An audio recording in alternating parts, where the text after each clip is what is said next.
প্রিয় শিক্ষার্থীরা, আসসালামু আলাইকুম। আমি মোহাম্মদ ইব্রাহিম খলিল, প্রভাষক ব্যবস্থাপনা, শাহসুর ডিগ্রি কলেজ, মনোহরগঞ্জ, কুমিল্লা। সবাই কেমন আছো? করোনার এই সময়ে সবাই ভালো থাকো, সুস্থ থাকো, এই কামনা শুরু করছি একাদশ ও দ্বাদশ শ্রেণীর ব্যবস্থাপনা বিষয়ে দ্বিতীয় পত্রের ক্লাস। তাহলে কথা না বাড়িয়ে আমরা সরাসরি আমাদের ক্লাসে চলে যাচ্ছি। আমার ক্লাসে তোমাদের সবাইকে স্বাগত।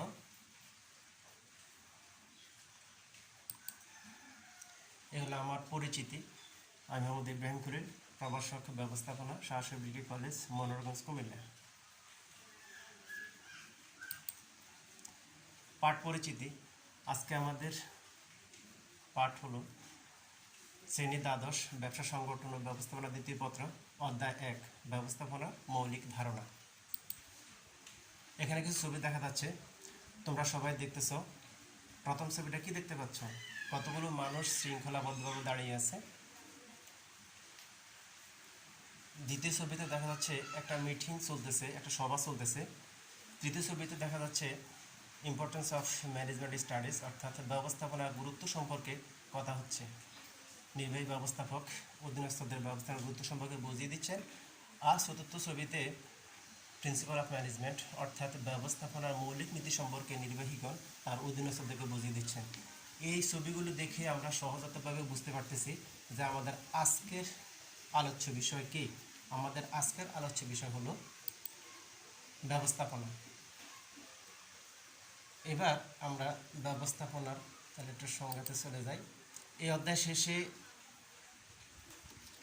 এই পাঠ শেষে শিক্ষার্থীরা ব্যবস্থাপনা কি বলতে পারবে, ব্যবস্থাপনার কার্যাবলী ব্যাখ্যা করতে পারবে, ব্যবস্থাপনার চক্র বর্ণনা করতে পারবে। এবার ব্যবস্থাপনা শব্দটি ম্যানেজমেন্ট শব্দের প্রতিশব্দ। ইংরেজি ম্যানেজমেন্ট শব্দটির সমার্থক শব্দ গণ্য করা হয় টু হ্যান্ডেল, অর্থাৎ চালনা করা। অধিকাংশ ব্যবস্থাপকদের মতে ম্যানেজমেন্ট শব্দটি ইতালীয় ম্যানেজার শব্দ থেকে এসেছে, যার অর্থ to train up the horse's, অর্থাৎ অশ্বকে প্রশিক্ষিত করে তোলা, যা কালের বিবর্তনে মানুষকে প্রশিক্ষিত করে তার নিকট থেকে কাজ আদায়ের সঙ্গে সম্পর্কযুক্ত হয়ে পড়েছে। অনেকেই ব্যবস্থাপনাকে ম্যানেজমেন্টটি শব্দটাকে 3টা ভাগে ভাগ করেছেন। ম্যানেজ মানে ব্যবস্থা করা, ম্যান মানে মানুষ, টিম মানে ট্যাক্টফুলি, অর্থাৎ মানুষ কৌশলগতভাবে যা ব্যবস্থা করে তাকে ব্যবস্থাপনা বলা হয়। অর্থাৎ মানবিক শক্তির কৌশলগত প্রক্রিয়া হলো ব্যবস্থাপনা। প্রাতিষ্ঠানিক লক্ষ্য অর্জনের জন্য এতে নিয়োজিত উপকরণাদির কার্যকর ব্যবহারের সকল প্রয়াস প্রচেষ্টাকে ব্যবস্থাপনা বলে। প্রতিষ্ঠানের উপকরণাদি দুই ধরনের, একটি হলো মানবীয় আর একটি হলো বস্তুগত। মানবীয় উপকরণ বলতে মানুষ বা জনশক্তিকে বোঝায়, আর বস্তুগত উপকরণ বলতে যন্ত্রপাতি, মালামাল, অর্থ, বাজার ও পদ্ধতিকে বোঝায়। এদেরকে আবার 6M হিসেবে গণ্য করা হয়। 6M বলতে ম্যান, মেশিন, ম্যাটেরিয়ালস, মানি, মার্কেট ও মেথড, এদেরকে এই 6M বলা হয়। ব্যবস্থাপনার সংজ্ঞা দিতে গিয়ে Allen বলেন, management is what a manager does, অর্থাৎ ব্যবস্থাপক যাহা করেন তাকে বলা হয় ব্যবস্থাপনা। হেনরি ফেল বলেন, to manage is to forecast and plan, to organise, to command, to coordinate and control, অর্থাৎ পূর্বানুমান পরিকল্পনা করা, সংগঠন করা, আদেশ দান করা, সমন্বয় সাধন করা এবং নিয়ন্ত্রণ। ব্যবস্থাপকদের বিভিন্ন ব্যবস্থাপনাবিদদের মতামত এবং আলোচনায় আমরা পরিশেষে এই উপসংহারে পৌঁছতে পারি ব্যবস্থাপনার সংজ্ঞা সম্পর্কে। সেটি হলো উপকরণাদির কার্যকর ব্যবহার করে লক্ষ্যে পৌঁছানোর জন্য পরিকল্পনা, সংগঠন, কর্মী সংস্থান, নির্দেশনা, প্রেষণা, সমন্বয় সাধন ও নিয়ন্ত্রণ কার্যকে ব্যবস্থাপনা বলে। তাহলে এবার আমরা ব্যবস্থাপনা কাকে বলে এর সংজ্ঞাটা সবাই একবার কাগজে লিখে নিই। ব্যবস্থাপনার কার্যাবলী। ব্যবস্থাপনার সংজ্ঞাতে বলা আছে, প্রতিষ্ঠানে নিয়োজিত উপকরণাদির কার্যকর ব্যবহারের প্রয়াস বা প্রক্রিয়াকে ব্যবস্থাপনা বলা হয়। উপকরণাদি আমরা আগে বলেছিলাম উপকরণাদি দুই ধরনের, একটি হলো মানবীয়, একটা হলো বস্তুগত। ব্যবস্থাপনা বিশারদগণ ব্যবস্থাপনার এই কাজ বা প্রক্রিয়াকে বিভিন্নভাবে বর্ণনা করেছেন। হেনরি ফেলের মতে ব্যবস্থাপনার কাজগুলো হলো পূর্বানুমান ও পরিকল্পনা, সংগঠন, আদেশ দান, সমন্বয় সাধন ও নিয়ন্ত্রণ। আইরিক ও কোঞ্জ ব্যবস্থাপনার কাজকে নিম্নোক্ত ভাগে ভাগ করেছেন: পরিকল্পনা, সংগঠন, কর্মী সংস্থান, নেতৃত্বদান ও নিয়ন্ত্রণ। অ্যালগোলিক ব্যবস্থাপনা একটা সংজ্ঞা দিয়েছেন, একটা সূত্র দিয়েছেন, সেটি হলো ফোর্সকোপ: planning, organizing, staffing, directing, coordinating, reporting and budgeting. ইএফ এলব্রিচ ব্যবস্থাপনার কাজের সাথে নতুন একটি জিনিস সঙ্গে করেছেন, সেটি হলো মোটিভেশন। ব্যবস্থাপনা বিশারদদের প্রদত্ত তথ্য অনুযায়ী আমরা ব্যবস্থাপনা কার্যাবলীকে 7টি ভাগে ভাগ করতে পারি: 1 পরিকল্পনা, 2 সংগঠন, 3 কর্মী সংস্থান, 4 নির্দেশনা, 5 প্রেষণা, 6 সমন্বয় সাধন, 7 নিয়ন্ত্রণ। ব্যবস্থাপনার প্রথম কাজ হলো পরিকল্পনা। পরিকল্পনা কি? পরিকল্পনা ভবিষ্যৎ কর্মসূচির নকশা। পরিকল্পনা ব্যবস্থাপনার প্রথম কাজ, প্রথম ধাপ। ভবিষ্যতে কি করা হবে তা আগাম ঠিক করাকে পরিকল্পনা বলা হয়। ব্যবস্থাপনার প্রথম কাজ হলো পরিকল্পনা। একটি ব্যবস্থাপনার অন্যান্য কাজের ভিত্তিস্বরূপ। কোনো কাজ কখন, কিভাবে, কার দ্বারা সম্পাদন করতে হবে তা পূর্ব সিদ্ধান্ত গ্রহণকে পরিকল্পনা বলা হয়। পরিকল্পনাকে ব্যবস্থাপনা দর্পণ হিসেবে চিহ্নিত করা হয়ে থাকে। 2 সংগঠন। গৃহীত পরিকল্পনা বাস্তবায়নের জন্য উপকরণাদিকে সংগঠিতকরণ ও কাজে লাগানোর উপযোগী করাকে সংগঠন বলা হয়। অর্থাৎ উপকরণ সংগ্রহ ও যোগান এবং সেগুলোকে কার্যে ব্যবহার করার জন্য আন্তঃসম্পর্ক সৃষ্টি এবং প্রতিষ্ঠানের সকল কর্মীদের দায়িত্ব ও কর্তৃত্ব বন্টন করাই হলো সংগঠন।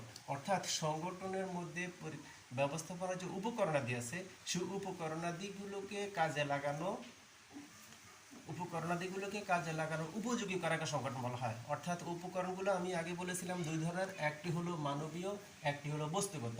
মানবীয় মানে জনশক্তি বা কোর ম্যাটেরিয়ালস বলা হয়। 3 কর্মী সংস্থান।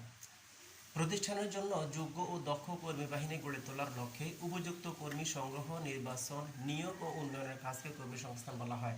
অর্থাৎ প্রতিষ্ঠানের জন্য দক্ষ ও যোগ্য কর্মী নির্বাচন করা। যে প্রতিষ্ঠান যত বেশি দক্ষ ও যোগ্য কর্মী নির্বাচন করতে পারবে, নিয়োগ করতে পারবে, সেই প্রতিষ্ঠান তত সফলভাবে তার লক্ষ্যে পৌঁছতে পারবে। ব্যবস্থাপনার পরবর্তী কাজ হলো নির্দেশনা। নির্দেশনা অধস্তন জনশক্তিকে প্রয়োজনীয় নির্দেশ দান, তত্ত্বাবধান, উপদেশ ও পরামর্শ প্রদান এবং অনুসরণ বা ফলোআপ কার্যকে নির্দেশনা বলা হয়। কার্যকর নির্দেশনার মাধ্যমে কর্মীগণ প্রতিষ্ঠানের লক্ষ্য অর্জনের সঠিক পথে চালিত হয়ে থাকে।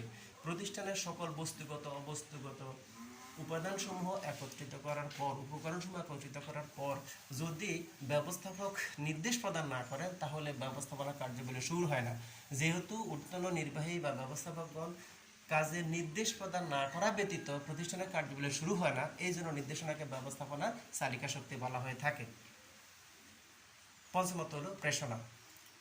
যে প্রক্রিয়া ব্যবস্থাপক কর্মীদের মধ্যে কাজের প্রতি আকৃষ্ট, আগ্রহী এবং উৎসাহ উদ্দীপনা সৃষ্টি করে থাকেন তাকে প্রেষণা বলা হয়। এর মাধ্যমে কর্মীদের মধ্যে কাজ ও প্রতিষ্ঠানের প্রতি মমত্ববোধ ও আন্তরিকতা সৃষ্টি হয়। কর্মীদের মনোবল বৃদ্ধি পায় এবং তা কাজে দক্ষতা বৃদ্ধিতে সহায়ক ভূমিকা পালন করেন। প্রেষণা শ্রমিক কর্মচারীদেরকে যে কৌশলে শ্রমিক কর্মচারীদের কাছ থেকে সর্বোচ্চ পরিমাণে কাজ আদায় করা হয়, সেই প্রসেসটা বা প্রক্রিয়াকে প্রেষণা বলা হয়। প্রেষণাটা 2 ধরনের হইতে পারে, একটি হলো আর্থিক, একটি হলো অনার্থিক। প্রতিষ্ঠানের মধ্যে সকল কর্মচারী সকল সময় অর্থ দিয়ে সকল কর্মচারীকে খুশি করা যায় না। আবার কিছু কিছু কর্মচারী আর্থিক টানাপোড়েনে থাকেন, যার কারণে তাদেরকে অর্থ দিয়ে অনেক সময় প্রেষিত করা যায়, খুশি করা যায়। এই 2 ভাবে শ্রমিক কর্মচারীদেরকে খুশি করা যায়। প্রতিষ্ঠান ভেদে সেগুলো প্রয়োগ করতে হবে। প্রত্যেক ব্যবস্থাপকের দক্ষতার উপর নির্ভর করবে কোন প্রতিষ্ঠানের শ্রমিক কর্মচারীদের মন মানসিকতা কীরকম, তাদের মন মানসিকতা যাচাই বাছাই করেই প্রেষিত শ্রমিক কর্মচারী প্রেষিত করার কৌশল অবলম্বন করতে হবে। নেক্সট, সমন্বয় সাধন। বিভিন্ন ব্যক্তি ও বিভাগের কাজকে এক সূত্রে গঠিত ও সংযুক্ত করার কাজকে সমন্বয় বলা হয়। প্রফেসর নিউম্যান বলেন, সমন্বয় একদল লোকের কার্যাবলীকে একই সূত্রে আবদ্ধ করে। এর মাধ্যমে প্রতিষ্ঠানে নিয়োজিত বিভিন্ন ব্যক্তি, বিভাগ ও উপবিভাগের কার্যাবলীকে ঐক্যবদ্ধ করা হয়, ফলে প্রাতিষ্ঠানিক লক্ষ্য অর্জন সহজ হয়।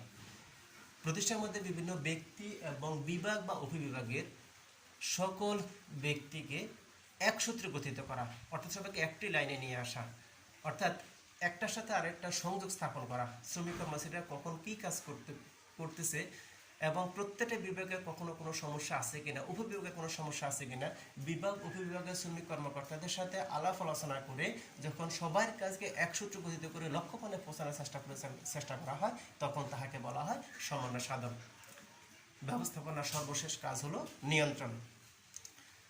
ব্যবস্থাপনার সর্বশেষ কাজ নিয়ন্ত্রণ। পূর্ব নির্ধারিত পরিকল্পনা অনুযায়ী কাজ সম্পাদিত হচ্ছে কিনা তা পর্যবেক্ষণ করা এবং প্রয়োজনে যথাস্থানে সংশোধনের ব্যবস্থা গ্রহণ করাই হলো নিয়ন্ত্রণ।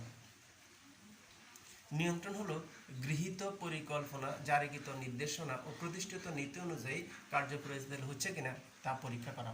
অর্থাৎ প্রতিষ্ঠানের নির্বাহী কর্মকর্তা কার্যাবলী অধস্তন কর্মচারীর দ্বারা কার্যাবলী সম্পাদন করতে গেলে যে পরিমাণ পরিকল্পনা তৈরি করে থাকেন, কতগুলো ইউনিট, কত সময়ের মধ্যে কতগুলো ইউনিট তৈরি করা হবে, ওই ইউনিটগুলোর মধ্যে নির্ধারিত সময়ের আগে তার কার্যাবলী সুষ্ঠুভাবে সম্পাদিত হচ্ছে কিনা সেগুলো আগে থেকে এসে সুপারভিশন করবেন, তত্ত্বাবধান করবেন। শ্রমিক কর্মচারীরা যদি ঠিকমতো কার্যাবলী সম্পাদন করে পরিকল্পনা অনুযায়ী, তাহলে শ্রমিক কর্মচারীরা নির্দিষ্ট সময়ে তার প্রাপ্তব্য ইউনিটগুলো বা প্রাপ্তব্য লক্ষ্যে সে পৌঁছতে পারবে।